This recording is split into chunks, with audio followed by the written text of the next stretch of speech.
नमस्कार दोस्तों, स्वागत है आपका हमारे YouTube चैनल एडी हिंदी कहानियों में। अगर आप इस चैनल पर नए हैं तो बेल आइकन को प्रेस करें और चैनल को सब्सक्राइब करें। तो चलिए शुरू करते हैं आज की कहानी। गलतफहमी। ऑफिस का समय समाप्त होने में करीब 10 मिनट थे जब आलोक के पास शिखा का फोन आया। मुझे घर तक लिफ्ट दे देना जीजू। मैं गेट के पास आपके बाहर आने का इंतजार कर रही हूँ।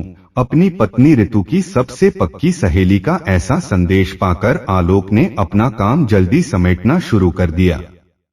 अपनी दराज में ताला लगाने के बाद आलोक ने ऋतु को फोन करके शिखा के साथ जाने की सूचना दे दी। मोटरसाइकिल पर शिखा उसके पीछे कुछ ज्यादा ही चिपक कर बैठी है।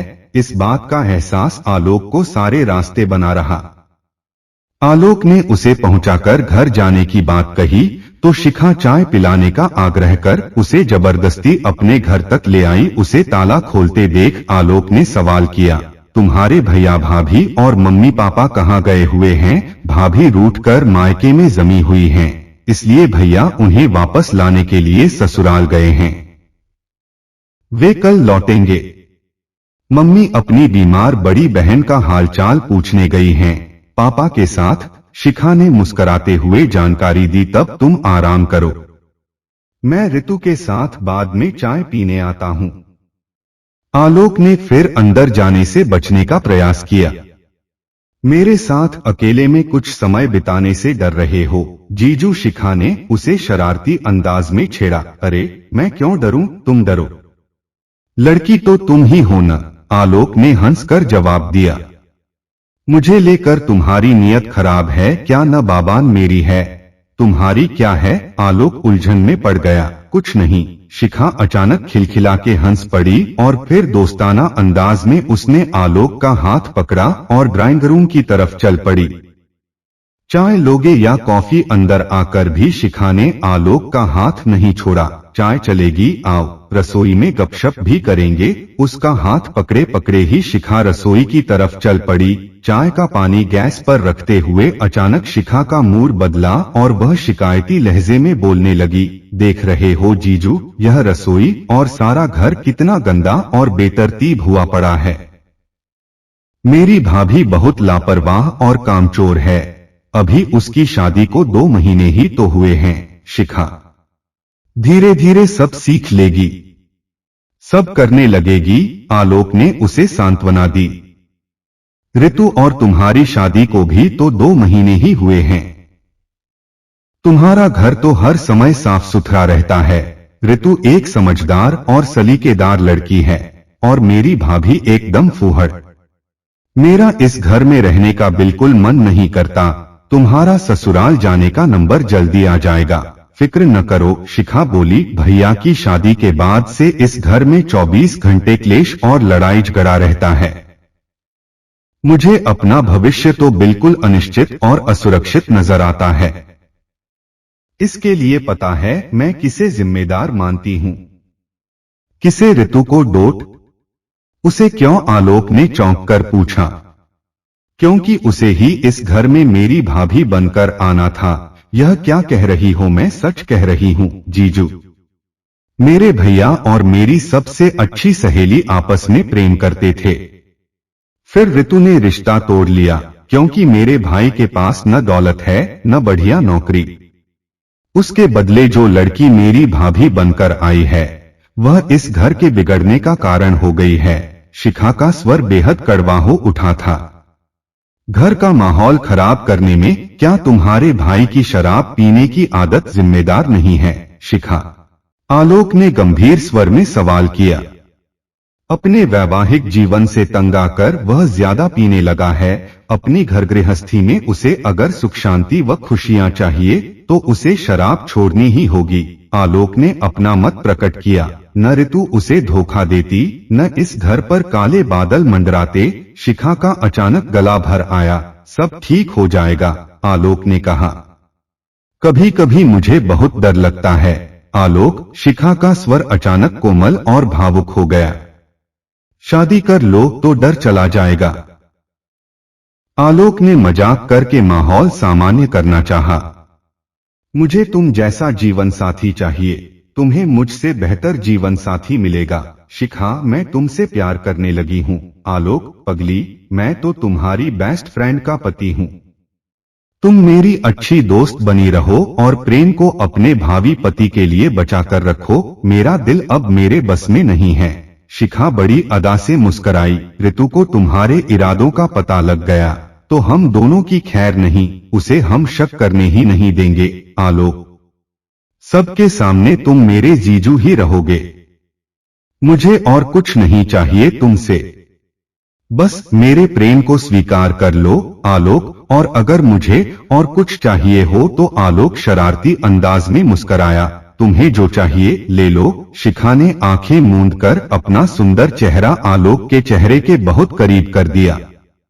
यू आर वेरी ब्यूटीफुल साली साहिबा। आलोक ने उसके माथे को हल्के से चूमा और फिर शिखा को गैस के सामने खड़ा करके हंसता हुआ बोला, चाय उबल उबल कर कड़वी हो जाएगी मैडम। तुम चाय पलटो, इतने में मैं ऋतु को फोन कर लेता हूँ। उसे क्यों फोन कर रहे हो? शिखा बेचैन नजर आने लगी। आज का दिन हमेशा के लिए यादगार बन जाए, इसके लिए मैं तुम तीनों को शानदार पार्टी देने जा रहा हूँ। तीनों को यह तीसरा कौन होगा? तुम्हारी पक्की सहेली वंदना। पार्टी के लिए मैं कभी मना नहीं करती हूँ, लेकिन ऋतु को मेरे दिल की बात मत बताना। मैं न बताऊं, पर इश्क छिपाने से छिपता नहीं है। शिखा, यह बात भी ठीक है। तब ऋतु से दोस्ती टूट जाने का तुम्हें दुख नहीं होगा? ऐसा कुछ नहीं होगा, क्योंकि मेरा इरादा तुम्हें उससे छीनने का कतई नहीं है। दो लड़कियां क्या एक ही पुरुष से प्यार करते हुए अच्छी सहेलियां नहीं बनी रह सकती हैं? तुम्हारे इस सवाल का जवाब ऋतु से पूछ कर दूंगा। आलोक ने हंसते हुए जवाब दिया और फिर अपनी पत्नी को फोन करने ड्राइंग रूम की तरफ चला गया। ऋतु और वंदना सिर्फ 15 मिनट में शिखा के घर पहुंच गई। दोनों ही गंभीर नजर आ रही थीं, पर बड़े प्यार से शिखा से गले मिली। किस खुशी में पार्टी दे रहे हो? जीजाजी, शिखा के साथ एक नया रिश्ता कायम करने जा रहा हूं। पार्टी इसी खुशी में होगी। आलोक ने शिखा का हाथ दोस्ताना अंदाज में पकड़ते हुए जवाब दिया। शिखा ने अपना हाथ छुड़ाने का कोई प्रयास नहीं किया। वैसे उसकी आंखों में तनाव के भाव झलक उठे थे। ऋतु और वंदना की तरफ वह निडर व विद्रोही अंदाज में देख रही थी। किस तरह का नया रिश्ता? जीजाजी, वंदना ने उत्सुकता जताई। कुछ देर में मालूम पड़ जाएगा साली जी। पार्टी कितनी देर में और कहां होगी? जब तुम और ऋतु इस घर में करीब 8 महीने पहले घटी घटना का ब्यौरा सुना चुकी होगी, तब हम बढ़िया सी जगह डिनर करने निकलेंगे। यह कौन सी घटना घटी थी? शिखा ने चौंक कर पूछा। उसका ब्यौरा मैं बताना शुरू करती हूँ सहेली। ऋतु ने पास आकर शिखा का दूसरा हाथ थामा और उसके पास में बैठ गई। गर्मियों की उस शाम को वंदना और मैंने तुमसे तुम्हारे घर पर मिलने का कार्यक्रम बनाया था। वंदना मुझसे पहले यहाँ आ पहुंची थी। घटना के ब्यौरे को वंदना ने आगे बढ़ाया। मैंने घंटी बजाई तो दरवाजा तुम्हारे भाई समीर ने खोला। वह घर में अकेला था। उसके साथ अंदर बैठने में मैं जरा भी नहीं हिचकिचाई, क्योंकि वह तो मेरी सबसे अच्छी सहेली ऋतु का जीवन साथी बनने जा रहा था। समीर पर विश्वास करना उस शाम वंदना को बड़ा महंगा पड़ा। शिखा, ऋतु की आंखों में अचानक आंसू आ गए। क्या हुआ था उस शाम? शिखा ने कांपती आवाज में वंदना से पूछा। अचानक बिजली चली गई और समीर ने मुझे रेप करने की कोशिश की। वह शराब के नशे में न होता तो शायद ऐसा न करता। मैंने उसका विरोध किया तो उसने मेरा गला दबाकर मुझे डराया, मेरा कुर्ता फाड़ डाला। उसका पागलपन देखकर मेरे हाथ पैर और दिमाग बिल्कुल सुन्न पड़ गए थे। अगर उसी समय ऋतु ने पहुंचकर घंटी न बजाई होती तो बड़ी आसानी से तुम्हारा भाई अपनी हवस पूरी कर लेता। शिखा, वंदना ने अपना भयानक अनुभव शिखा को बता दिया। मुझे विश्वास नहीं हो रहा है इस बात पर, शिखा बोली। उस शाम वंदना को तुम्हारा नीला सूट पहनकर लौटना पड़ा था। जब उसने वह सूट लौटाया था तो तुमने मुझसे पूछा भी था कि वंदना सूट क्यों ले गई। तुम्हारे घर से उस सवाल का सही जवाब आज मिल रहा है तुम्हें। शिखा। ऋतु का स्पष्टीकरण सुन शिखा के चेहरे का रंग उड़ गया। तुम दोनों ने यह बात आज तक मुझसे छिपाई क्यों? शिखा रुआंसी हो उठी।